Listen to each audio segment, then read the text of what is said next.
G'day, Mike here. I'm just going to take you through the modern equipment that I'm taking on my Surviving the Great Barrier Reef expedition. So I've got all my camera gear laid out here, and I'm also going to take you through my survival gear and some of my contingency planning as well.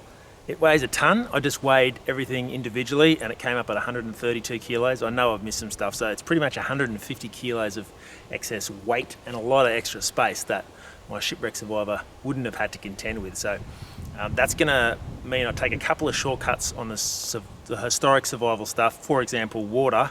I'm just going to use, other than the water barrel, I'm just going to use a plastic water container for another 40 litres of water. I know I can make my own water container by using beeswax, but then I've got to build a big wooden box. So to compensate for that, I'm just taking a couple of shortcuts, but that's pretty much the only one I can really think of at the moment.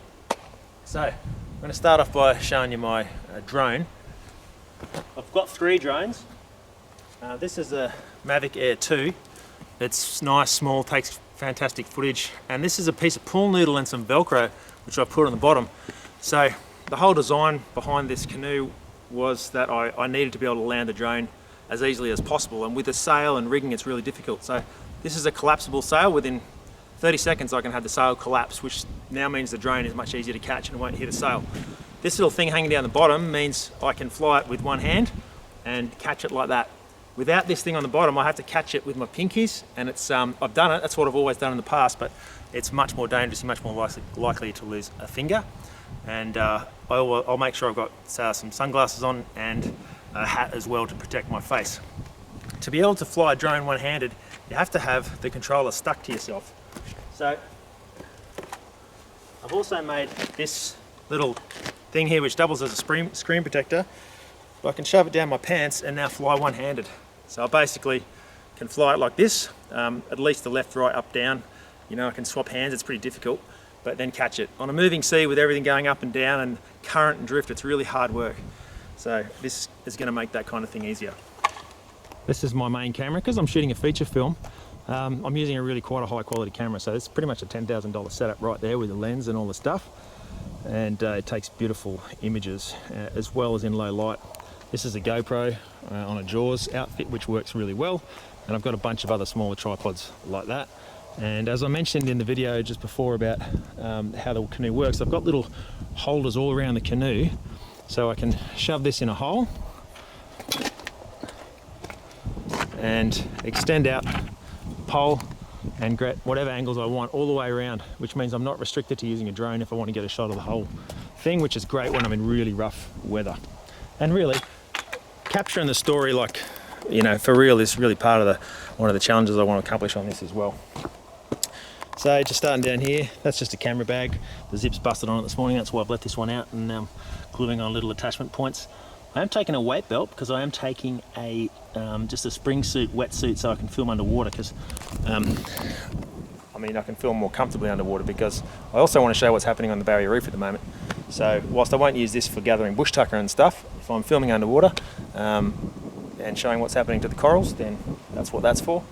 This is a tin, it's part of my survival kit. It's so I can desalinate seawater by lighting a fire, putting the tin on top. It evaporates the water, the steam leaves the salt behind. I can run the steam down a tube and condense it into either that barrel or a plastic bag, which I've got in my survival kit. So really there's 2 types of survival I'm doing, hopefully only one, and that is my historic survival situation. If that all goes to poo and the thing rolls over and I've really got to rescue myself, that historic survival situation is out the door, and then I will then have to jump into sort of more modern day survival and how I exit without having to involve any rescue resources, which I really want to avoid. So a bit more of that on that in a second. All right, this is my big black Pelican case. There's my drone. It stays really neatly in the back of the raft there in a separate dry bag, so I can access it really quickly. This is another backup drone. This is my Mavic Pro, the original drone that I used on my Kimberley film, and this thing's flown all around the place, Middle East. Middle East, mountains in Nepal, Maldives, Caribbean, all over the world. This thing's unbelievable. This is a completely secondary backup SLR camera, digital. That's a spare propeller for the electric engine, which I'll show you in a sec.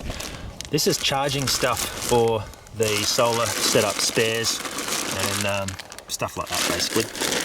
Dry bag. This is some hard drives. I need to pack them away. I just bought them on the way up. That's a camera mount that I can attach to my back and sort of be hands-free while I do stuff. This is a little roller. It's called a roller cam. I can get moving shots with a GoPro attached onto it. This is a half dome, so I can get those half in and out of water shots with a GoPro. And there's also an umbrella there, just so if I've got the big camera set up and it's raining, I can continue to get the shot without destroying the camera. This is a little camp table which just happens to fit nicely on the top there. So when I'm at a sandy campsite, I can just chuck my expensive camera gear on top and just keep it out of the sand a little bit. This is a fairly cheap case I just bought from Bunnings and waterproofed myself and tested it. It works pretty good. In the top here, just knickknacks, spare batteries, GoPro bits, GoPro controller, that's a spare GoPro 5. These are little lights, LED, which I can use also as a little power bank, but mainly just as an LED light for emergencies. If I do find myself sailing at night, I'm turning these into nav lights. So I've got red cellophane and green cellophane in bags, and I can put these in a bag and basically make nav lights, red, green, and then another one I've got for white light. So I'm covering myself legally if I'm out at night, which I hope not to be doing. This is just a bag of charging stuff. This is a bag of GoPro accessories. This is a thing that I use if it's really windy. I can place the GoPro inside there, put it on the tripod, and it shields the wind noise. It seemed to work when I was practicing it in the backyard. More charging cables and stuff, GoPro mounts, and this is a backup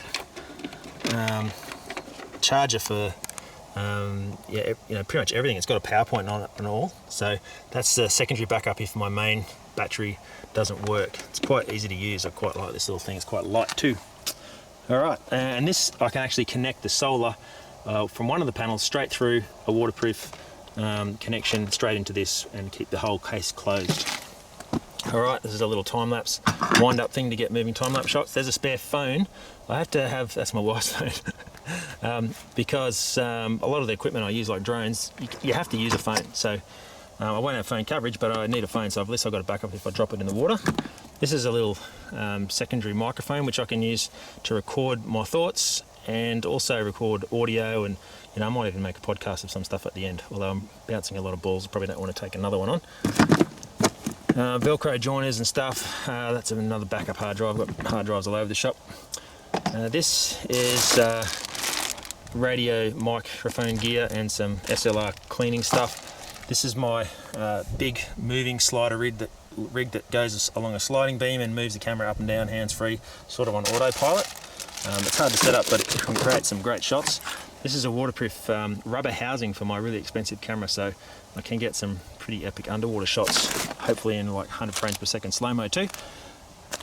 Spares for drones. This is another complete drone, Mavic 2 Zoom, and this is lenses for my SLR. So basically, these two are my go-to camera things that I can access during the day, and this is for, keep that in the bottom of the canoe and only access it at night time. All right, so to charge it all, I've got these solar panels on the top. So basically I've got 5 50-watt panels. I did have bigger panels, like just 2 bigger panels, but basically for redundancy and some complications with trying to charge a 24-volt battery, I've actually gone to this system. I won't go into the details, but it's taken quite a bit of effort.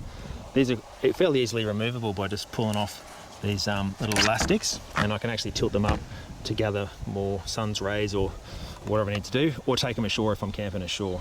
All right, this is my, I'll start with what's in this big canvas bag here.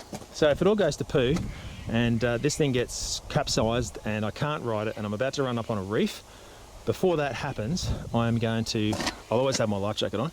I'm gonna jump into the water holding this and also this survival bag here. And I will attach this carabiner to my life jacket. And basically in here is an inflatable stand-up paddleboard. I've tested it in the pool, and I can inflate it and it basically sit on it like a kayak and paddle away for hundreds of kilometers if I have to, rather than just floating around in the water with a life jacket on, in which case I'm definitely going to require some assistance.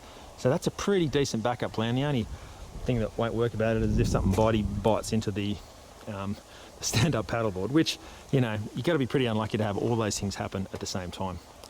So I will have on my back whilst doing all that, this bag here, which is full of my survival stuff, which I'll pull apart in a second and show you what's in there. Before I do that, we'll just come over to the, this is the little electric engine, which most of the time will be packed up and not in use. It's just an emergency backup. I discussed it more why I've got that in the previous video. It's really about just sort of the responsible adventuring thing and not minimising the chance of ever requiring anyone to give me assistance. That's the battery that charges it. It's a big 24 volt, sort of basically like a car battery, but it also is the main battery bank for charging all of my drones and camera gear and stuff. So it's heavy, it sits in the bottom there, and I just plug it in to the engine if I need it, and obviously got solar panel connections all over the place. So at the back here, how easily you can get to your camera gear is really important for it to be able to use it. Otherwise it sits in a bag and you can't do the shots.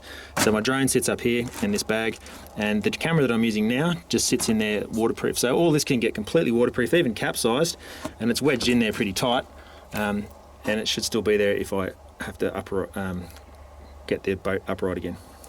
I should show you as part of your survival equipment. Behind there is a marine EPIRB that stays with the vessel, and that's EPIRB stands for Emergency Position Indicating Radio Beacon. So if you set that off in an emergency, the rescue coordination centres around the world would know about it. I also have on my life jacket a separate small one of those. So even if I'm separated and just fall over the back, I can inflate my life jacket and I can still call for assistance. I've also got another little tracker which is not emergency related as such, but it lets my family know where I am each day. So if I just disappeared off the face of the planet and got abducted by aliens, then there would be a trail of where I was, either that morning or that afternoon. So any rescue could be, the search area could be narrowed right down to exactly where I was the previous day, worst case. This is a weight belt with a GoPro mount on it, so I can stick it on the bottom of the ocean and then swim past it and get some pretty cool shots. All right, so inside the survival bag here, I've got water. I'm gonna need to take another couple of those just so I've got a bit more backup. So that's the tin that I evaporate water out of. I put these poles together and I've put the steam down the tube, and then I condense it in that plastic bag, and I can survive for as long as I need, as long as I'm next to the ocean and I have firewood. This is a 20 watt solar panel with a separate lithium ion battery, the same one I use in the Kimberley, so I can actually continue to make the film if that happens, because I can still charge my battery provided I've got at least one camera with me. This is just clothes. Clothes are actually part of survival, and I might as well keep some of my clothes in the survival bag, and it's also going to provide some cushioning because my laptop also has to squeeze in this bag because that's got my footage on it. Over there, that's backup hard drives, so basically I might get 3/4 of the way through this expedition and then it all goes to poo, and I can still, I've still got everything to show afterwards, whereas if it's all in the canoe, then I've lost everything. All right, inside this dry bag I have more survival stuff, so sunburn cream, another first aid kit. Sorry, here's my main first aid kit here. That's got some pretty reasonable stuff in it. That's a survival bivy bag, which has got a whole bunch of different uses. Heliograph for signalling helicopters if I need to. Compass. This is a really bright torch.